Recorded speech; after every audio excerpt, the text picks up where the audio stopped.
Without further ado, talk to Helen Dale, writer, lawyer, political commentator. Helen, very good morning to you. Good morning, Mike. How are Well, you? I'm all right. It's been an interesting week. I haven't asked you whether because you've got your brand new little Alfa Romeo that you shoot around in. Have you been getting petrol easily enough in your neck of the woods? Well, the thing is, we don't have because we both work from home, we don't have the requirement to need to fill up all the Mm. time. It is more difficult for people who have to travel regularly. So the running joke is we've got 3/4 of a tank, but for most of the things that we need to do, we just ride around on push bikes or walk Yes. down to the shops or that kind of thing. Well, if If, only however, if only everybody was like that, Helen, there wouldn't be a well, shortage of exactly. fuel. Exactly, and this is the thing, and this issue is very similar to the lockdown issue when you had people who are like me in terms of personal circumstances, judging Londoners living in tiny flats for wanting to go outside and sit in the sun in the park, and you've just got to be very, very aware that if you're in the same circumstances as me, that your situation is not representative. So I don't know how bad this issue actually is, whether it's just panic buying caused by media reporting. I think of that sort of the very famous line from the 19th century about extraordinary popular delusions and the madness of crowds, because there appears to be plenty of actual fuel in the country. Um, Oh, it's there's no question about panic. that. I mean, there's no Yeah. doubt as well that around London and the southeast, that seems to be where the peak sort of demand is, because I'm seeing lots of pictures from the north of England. Places in Northern Ireland don't have a problem, and it seems also to me that places that are limiting the sale of petrol to £30 also don't have a problem. But people are greedy. People who are normally not in a position to drive around very much were filling up their cars at the weekend when they didn't need to. And that is what Mm. has caused this problem, because most of the time, if you've got half a tank of petrol and you don't need your car to work every single day or your van to work every single day, then you can probably do without filling it up. But people were just doing that. Exactly. I mean, most of the problems we're facing. Places where there was one place in Sussex that normally on a Friday would sell 8,000 litres. They sold 24,000, 3 times the normal amount. So you can't sustain that. No, of course you're going to run out in those circumstances, and that's how you finish up getting news stories about people putting the wrong sort of fuel in their tank, Well, exactly which right. is apparently a thing that happens. I didn't realise. I find that quite extraordinary, Mm. but apparently that has been going on at higher rates simply because more people have been going to petrol stations and filling up. Yes, and this leads us on to the next bit, which we're told is going to come in the next few weeks and months, and it's a general sort of malaise when it comes to the supply chain for everything. Now, people say this as though we should all have expected it. I don't understand why that's the case. I'm seeing a story today from various unions warning about container ships being held up, all sorts of ports not being able to work properly because of COVID restrictions, and they're all asking for things to be lifted straight away. Otherwise, not only will we not have turkey for Christmas, we won't be able to have any sausage rolls next week. I'm not sure of the seriousness of this, but it is certainly there is a global labour shortage, and it's a labour shortage that appears to be having a very direct effect on occupations that are considered, I think, probably wrongly, low skill. In the United States, we've been hearing lots of talks here about HGV drivers. Everybody knows Mm. this. In America, the equivalent shortage is school bus drivers. You know, those very distinctive yellow buses that are used for American schools that go back to the Yes. days of the civil rights movement. There's a chronic bus driver shortage. And I have to say, people on both sides of the political aisle have been pointing fingers at, because this is at the state level in the US, it's not federal, saying, have you considered paying them Mm. more? And I do think uh, we need to have an adult conversation across the developed world about the extent to which we were using immigration to plug up gaps in our Yes. economy and avoiding paying, in this case, working class people, school bus drivers, HGV Mm. drivers, other technical and skilled occupations that don't require a university education.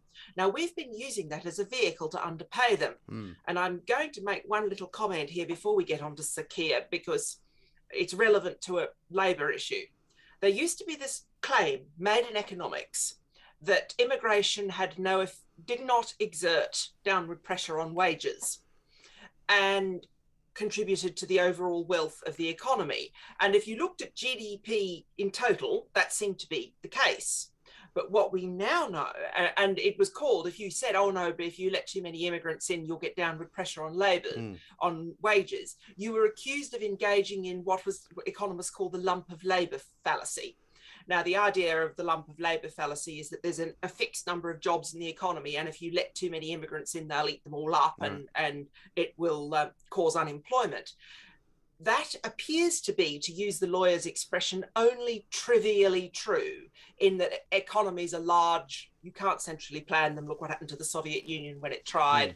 And you don't have a fixed number of jobs. But we now have incontrovertible evidence from across the developed world that immigration, particularly in areas of low skill or technical trades, non-university education skills, they do exert downward pressure on wages. And as soon as a result of, in this country, a mixture of Brexit and COVID, in the United States, it's obviously all COVID. Brexit is irrelevant to them. In Australia, it's all COVID. It's no Brexit there. France, maybe a tiny bit of Brexit, but it's mainly COVID. Germany, likewise, that kind of thing. But I imagine if in California, if all the people who had come to work in California from Mexico left California, they would also have a surfeit of jobs to fill as well.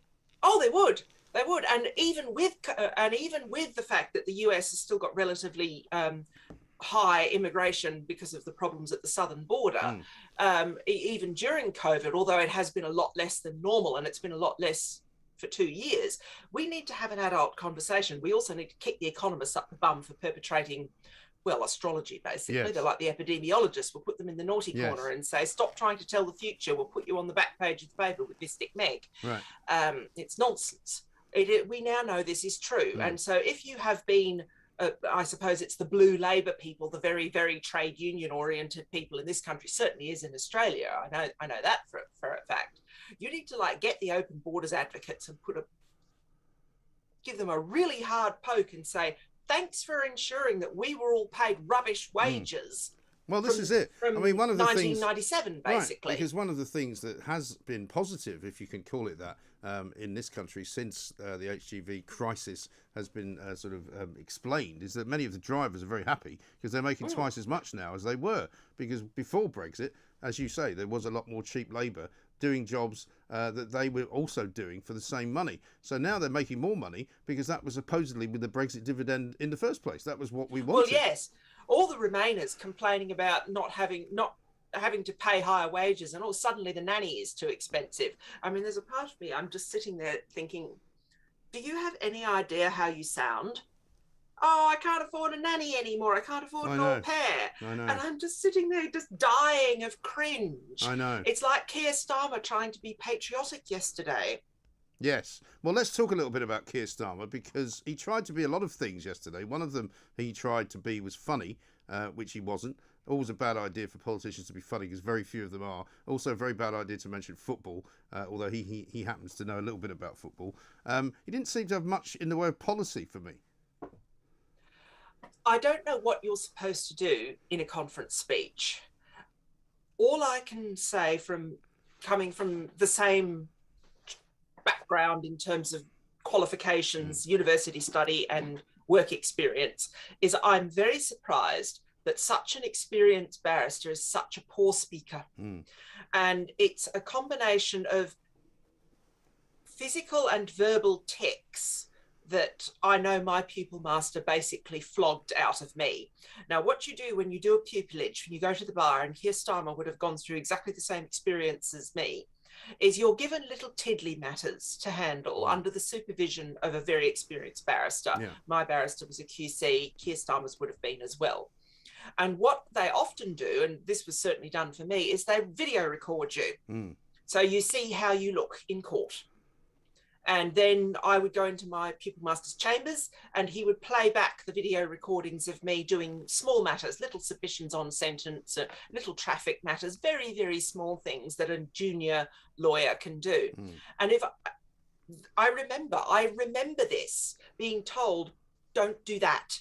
don't put your hands out to the side as if you're going to hug the judge. Right. And Keir Starmer, throughout that speech yesterday, kept flapping his arms like an albatross, as though he were going to hug the entire audience, and it looked completely ridiculous. Well, it did, didn't it? But I mean, he was attempting to sort of look as if he was triumphalist, when in fact he was probably trying to get himself on the front page of The Guardian doing that. But unfortunately for him, the front page picture that most people have taken from the conference is one of him and his wife. Yes, which is interestingly is a more natural photograph. Yes. Now, I don't know what the issue is with Keir Starmer. This man was head of the CPS. He was clearly very good at what he did.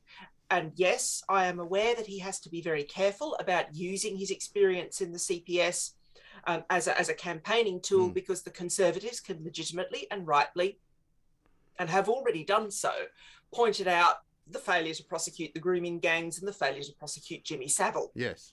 Yes, so it wasn't what you might call a golden era for the CPS. No. I mean, so that can be used against him, even though he did, and he made a point of this, he did the right thing by the Cloughs. And I do actually think his support for law and order, you don't stay working for the dark side if you're a barrister unless you genuinely believe in law and order. You know, that's the typical pattern for a young barrister. Certainly when I first started out, is that you do two or at most 3 years for the CPS or the DPP, the Department of Public Prosecutions, or the Crown Office and Procurator Fiscal up in Scotland. You do 2, 3, 4 years and then you leave. You go to the private bar and people make jokes about, oh, while you were working for the CPS, you were working for the dark side, weren't you? Because you're working for the state. You're trying to put people in jail. So I do believe Keir Starmer is quite sincere in his support. Oh, I think the one thing you would not accuse him of is insincerity. I think he is quite sincere, but in some ways that's kind of working against him, because there's nothing worse than a sincere politician. I don't know. And they're just not very successful. Sincere politicians, it's a sort of it's an oxymoron, really, isn't it? Well, you've got the problem with him. Whilst I do actually think he is sincere about his belief in law and order, he wouldn't have done that job for years if he wasn't. And I also think he's quite sincere in his love for his country as well. His basic problem is no matter what he says, he doesn't sound like he believes it. Right. Now, this can be a flaw that lawyers have, and it comes from the fact, because as a lawyer, you have to argue your case. Now, that doesn't necessarily mean you believe it. There are many times lawyers argue a case in court where they think they have the worst side of the argument, or they think they may actually be if not in the legal wrong, certainly in the moral wrong. That is quite common. Yeah. So you have this wider phenomenon of people in the legal profession having to argue things that they don't really believe in. I mean, today, for example, good example, you'll have Wayne Couzens' lawyer at the Old Bailey trying to make out there are mitigating circumstances pertaining to the sentencing which of his client. Which he absolutely has to do. Yeah. And please don't throw brickbats at talk radio or at me or at the legal profession for saying this, but even Wayne Couzens or Shamima Begum or the grooming gangs or Jimmy Savile, had he been died and had he been put on trial, I mean, the people in the grooming gangs were put on trial eventually.